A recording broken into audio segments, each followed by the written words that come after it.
I now give the floor to the distinguished representative of Israel.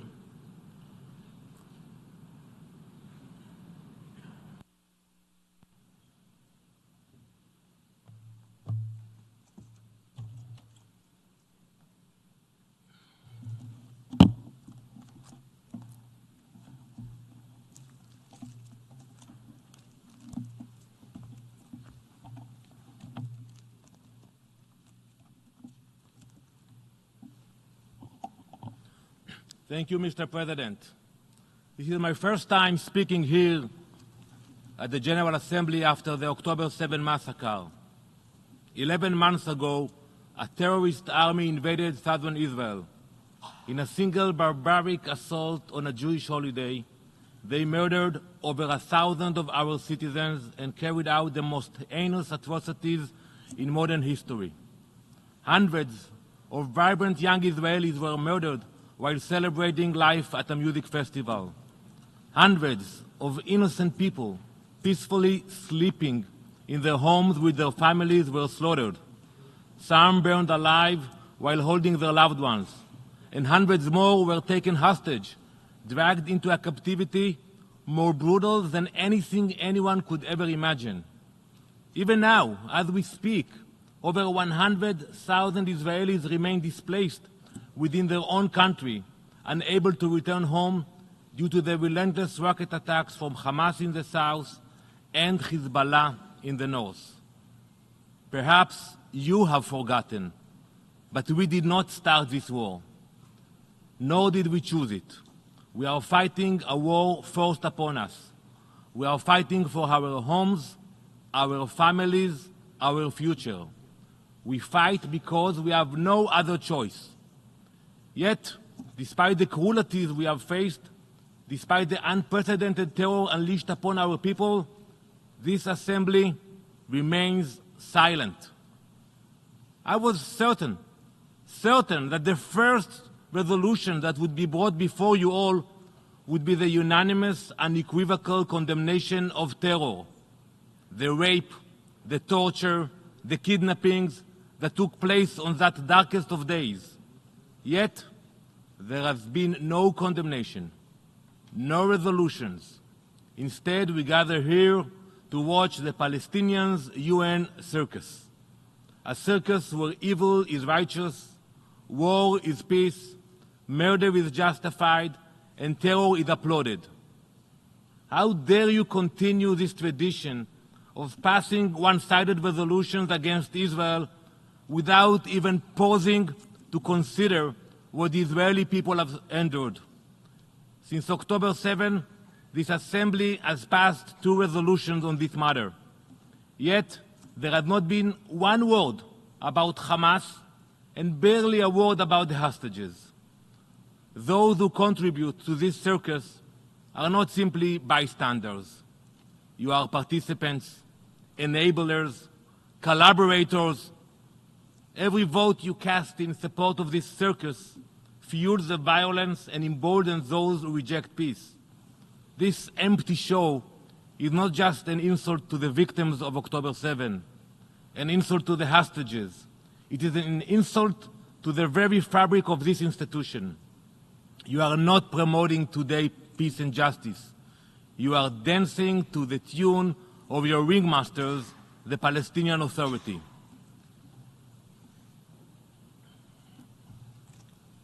Look at this picture.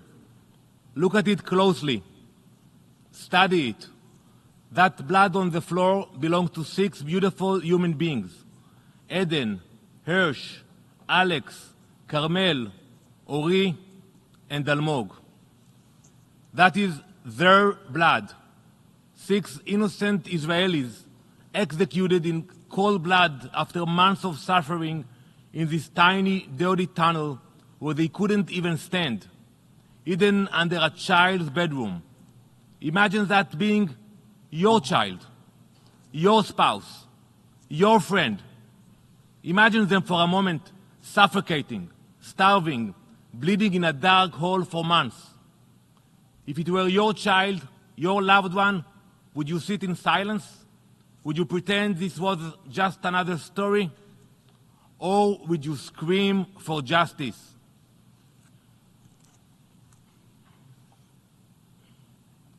Let me say this clearly. Jewish blood is not cheap. The days when it could be spilled without consequence are over. The days when the Jewish people were at the mercy of tyrants are over. Never again will we stand by while our people are massacred. Never again will we depend on your mercy or your judgment to protect us. Thank God that today we can defend ourselves. Today we have the strength to protect our state. Today we have the resolve to secure our future. So instead of condemning Hamas's brutal murder of over 1,200 Israelis, innocent men, women, and children, the Assembly sits silently. In place of this most basic common sense action, this circus focuses on distractions.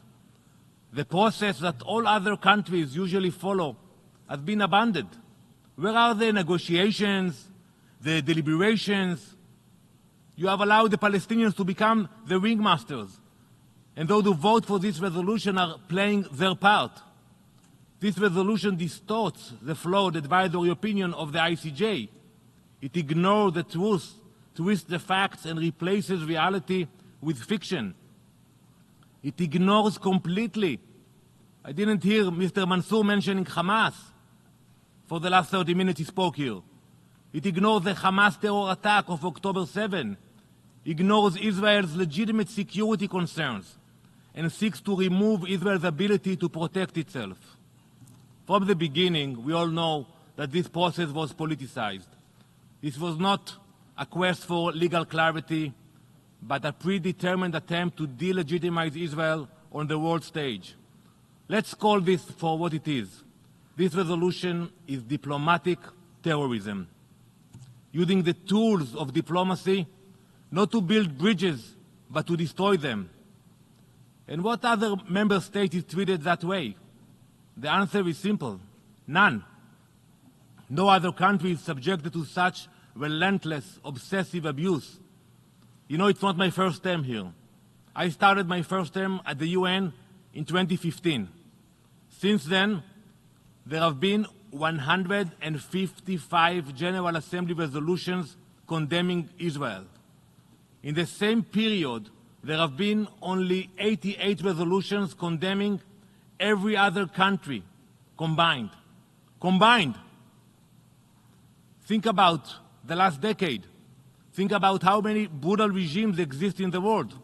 Think about the countless injustices. Yet, the only Jewish state, the only democracy in the Middle East, has been condemned almost twice as much as the rest of the world combined. This is not about justice. It is about an attempt to destroy Israel through diplomatic terrorism. Make no mistake, since October 7, the Palestinian Authority has not condemned the atrocities committed by Hamas. Not one word of condemnation from President Abbas. Not one word from Prime Minister Mustafa. Not one word from Riyad Mansour. The Secretary General of Fatah Central Committee called the October 7 massacre a defensive war full of epics and heroisms. One of the most high-ranking Palestinian officials calling the rape and murder of thousands of civilians epic and heroic. Are these our partners in peace? The PA have offered their unwavering support for Hamas, the world's most despicable terrorist organization. They are its diplomatic wing, its public face, their consiglieres. The Palestinians deserve better leadership. For decades, Hamas has spent its money digging terror tunnels, arming terrorists, and bringing ruin to its own people. Rather than building up Gaza, Hamas has obsessed over one thing: destroying Israel. While Hamas digs tunnels, the Palestinian Authority works above ground attempting to isolate Israel internationally. There are two sides of the same coin, one attacking with rockets, the other with resolutions. The Palestinian Authority has rededicated itself to supporting the world's most vicious terrorist. This is not an entity seeking peace. It is a regime that glorifies murder while educating its people to do the same. They refuse to denounce the most horrific crimes. They celebrate the slaughter of civilians as a victory. And now, this body is considering rewarding that refusal, rewarding that evil. You are giving a false prize to false leadership. There is only one side in this conflict that promotes genocide. It is the one that promotes it publicly. Let us not forget, Hamas's own founding charter calls, and I quote, for the extermination of all Jews. They proudly proclaim their intent, and I quote, to wipe Israel off the map and hunt Jews wherever they can find them. Instead of condemning the killers, the ones who want to commit a genocide, this resolution condemns the victims. How dare they accuse us of the crimes they themselves are committed to carrying out? This resolution seeks to deflect blame for Hamas's own atrocities onto Israel, which is forced to defend itself. This resolution perfectly represents the priorities of the Palestinian Authority. It slanders Israel, ignores our right to defend our people, and seeks to isolate us. The PA has teamed up with the radicals in the region, posing a grave threat not just to Israel, but to the entire Middle East. But instead of addressing these major threats, some of you support this resolution which demands that Israel tie its ends. History has shown time and time again that true progress only comes through direct dialogue. Israel has demonstrated this for decades. Wonderful, important peace treaties have been signed with Egypt, Jordan, with the United Arab Emirates, with Bahrain, Morocco. Inshallah, there will be many more in the near future.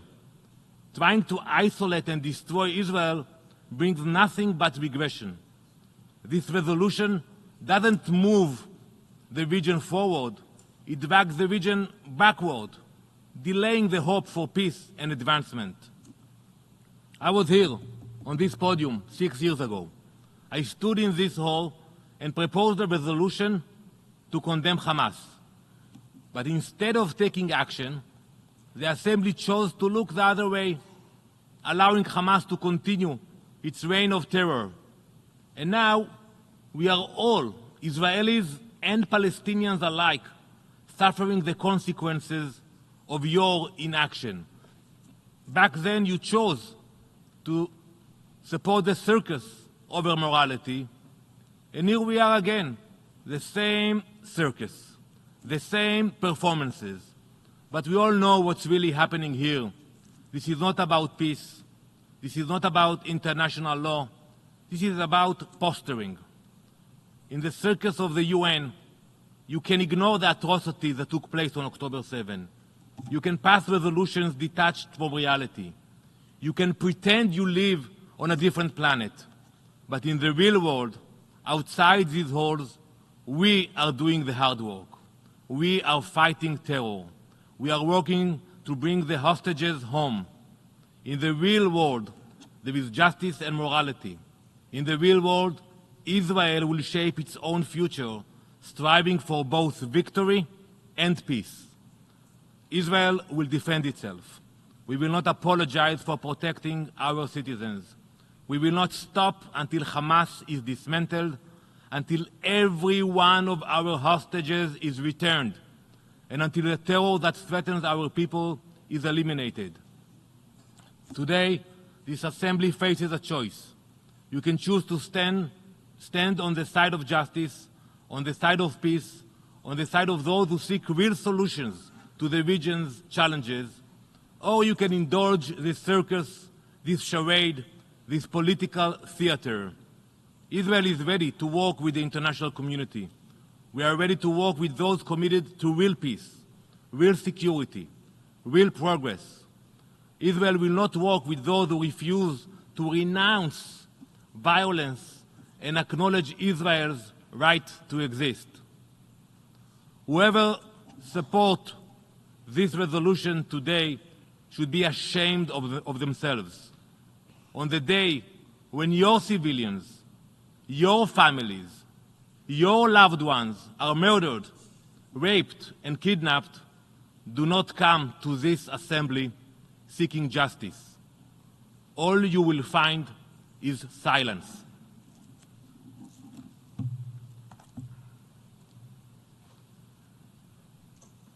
I thank you. Thanks for watching. Drop a comment below. Don't forget to like, share, and hit subscribe to stay updated with our latest content. Until next time, stay informed and inspired. This is Djobnik signing off.